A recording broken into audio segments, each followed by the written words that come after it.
Welcome to the Wonder With Me podcast, where I, Dr. Tonia Winchester, invite you to get curious with me about all things mind-body healing, especially how we can unlock the incredible healing power of our unconscious minds, so that we can all get out of stress mode and go back into healing mode.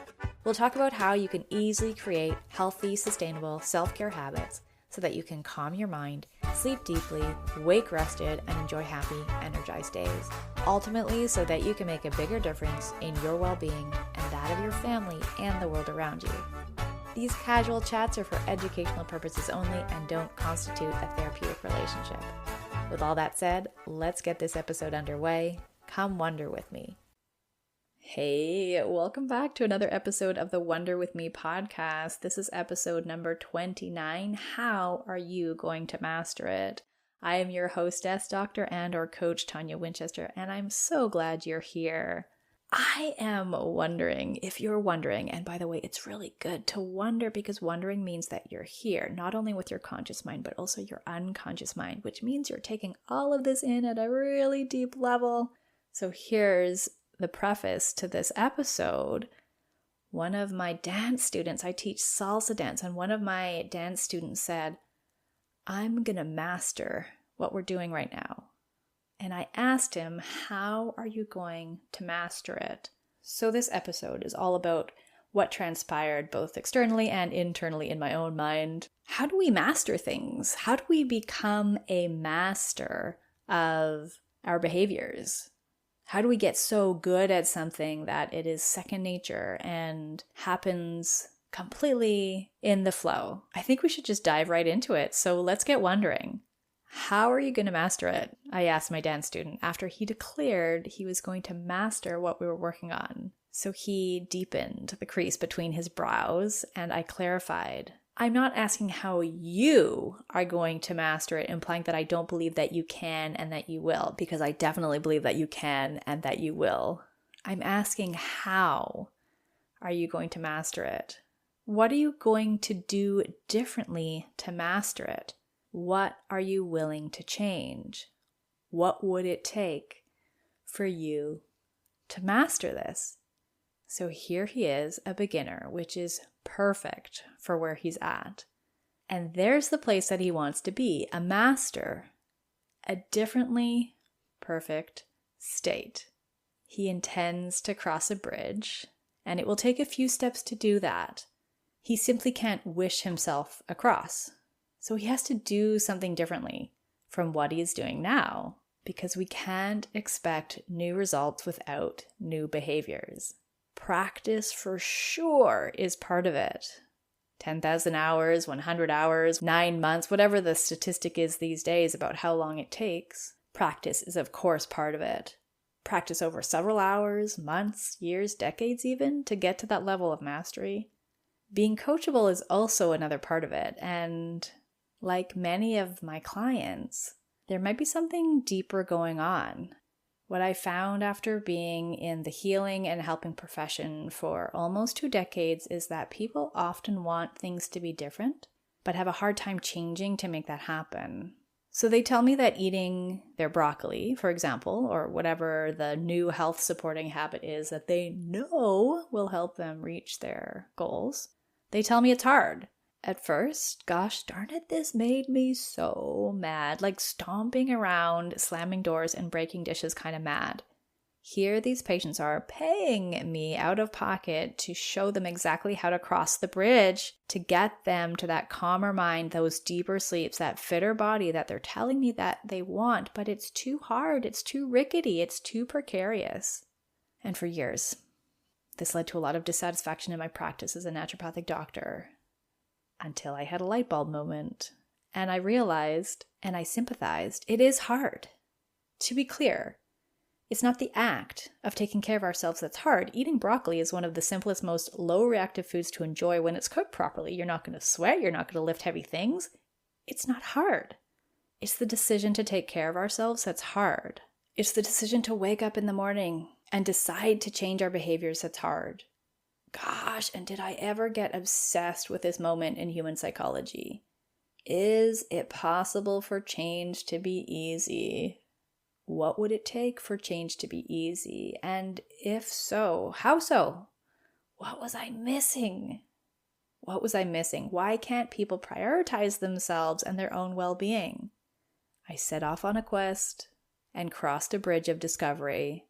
I found something that changes our ability to make new decisions and create new habits, and it changes them in a way that is easy and sustainable.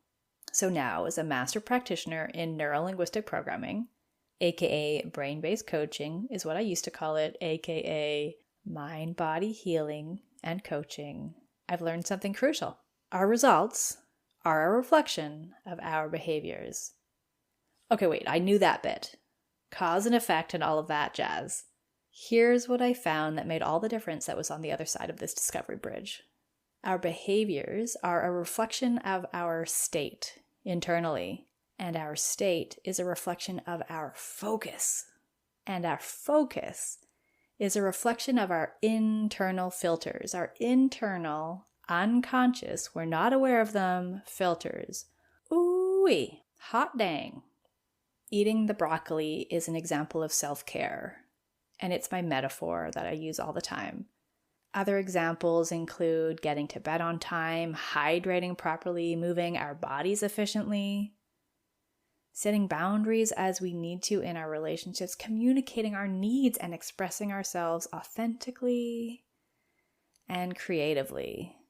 All of these things are hard because of how someone is programmed at the unconscious level, what their filters are set to. Of course, they can't consciously will themselves to change. They're not even aware of what's keeping them locked on Netflix or social media. Their only exercise being to get up and open the bag of Doritos. Oof.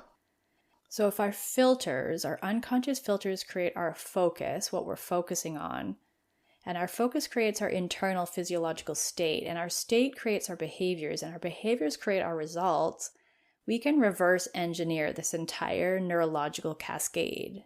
So to change the results that we're getting, we first have to change our unconscious filters so that we can change our focus, then our state, in turn our behaviors, and then lastly our results. And this is something that we can actually do really easily and effortlessly with mind-body healing coaching. Through simple, gentle, and safe techniques, we can change our filters. So I guide my clients to release the unconscious programs that are set to stuck and insert programs that are set to, yes, I'm ready, I want this, I can do this, and I'm willing to do this now. I'm willing to let go of what I need to let go of to make this happen now. So some people hearing what I just said will have enough. They'll have enough sort of internal connections that clicks and they can change immediately. They get that light bulb moment and they can cross the bridge. And for others, and probably most in fact, these unconscious programs and filters, because of how unconscious they are, so deeply below the surface of our awareness, and how they're running the show, driving our behaviors and our habits on autopilot, they may need more. They may need more time with these ideas. They might need more transformation versus information. So even if now they know they want to cross the bridge and they know how they'll get there, they might have trouble consciously overriding the old patterns, and so they still won't cross the bridge, no matter how much they know what they quote-unquote should be doing. So going back to my student who said, I'm going to master this, what he's going to have to do is change any of the old programs, old internal unconscious filters that would impede him from taking the steps to cross that bridge, no matter how rickety and treacherous it might seem, no matter how precarious, so that he can cross that bridge and journey to the side of mastery. His conscious intention may not be enough. He might need to have unconscious change for the outside change to happen easily. Again, we need to change our filters inside so we can change our focus, what we're focusing on, so we can change our physiological state, change our behaviors, and then change our results. And really, that's exactly what I do when I'm working with my clients. I help people who are stuck in their health and in their lives to easily master their minds. so they can move forward towards the results and the outcomes that they want. And this is actually my favorite way of working with people. It is me at my best, in the zone, totally in the flow. Using the tools of neurolinguistic programming helps me master being a naturopathic doctor. We're getting to the root cause of why you never crossed that darn bridge, even though you've wanted to and known you should have, quote unquote, for so long. So as you're listening to this, whether you're driving or maybe doing some chores around the house, or maybe plunked down and doing some watercolor painting. Hello, I love it. I want you to know that I'm actively looking to connect with people who are ready to be the type of person who wants things to be different and are willing to change to get there, willing to cross the bridge. Folks who are looking for a simple and swift way to change, for that change to be easy and for good things to come from that change, good things to come into their health and into their life as a result.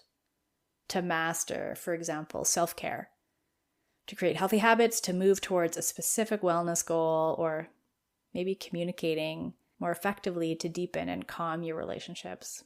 So if you're the type of person who is sick of stress or anxiety and being stuck in your health and your life, knowing what to do but not doing it, not mastering it, and are really ready to cross that bridge from beginner to master of your own well-being, then I would suggest your next best step, if you want me to be involved in that process, that is to check out my book, Breakthrough the Insomnia Cycle. Even though it has the word insomnia in the title, it is really for anyone who is looking to master their mind and master their health and really master their potential in this lifetime. It's a great place to start. You can check that out at toniawinchester.com. I'm so glad that you listened to this episode. I hope you got a lot of positive, good things out of it. Feel free to reach out at any point in time with questions or comments. You can find me at toniawinchester.com. There's a little chat bot in the bottom of the screen and also anywhere on social media at Coach Tonia. I hope that you can easily in your life move from beginner to master in whatever area that you're wanting to do that in. I'm happy to help if you want that area to be in your self-care and in your health. Be deeply honored. And for now, in the meantime, may you choose to make all of your dreams come true. Hey, thanks for wondering with me today. If you've got something good out of this, then please forward this episode along to the people who you know could benefit. Be sure to subscribe, and if you're really keen, you leaving us a rating and review helps us to help more people, so thank you in advance for that. If you're wanting more insights about how you can leverage the power of your unconscious mind to go back into healing mode, head on over to toniawinchester.com, where you'll find my book, Breakthrough the Insomnia Cycle, and other helpful ideas. Thanks again, and we'll connect on the next episode of the Wonder With Me podcast. In the meantime, may you choose to make all of your dreams come true.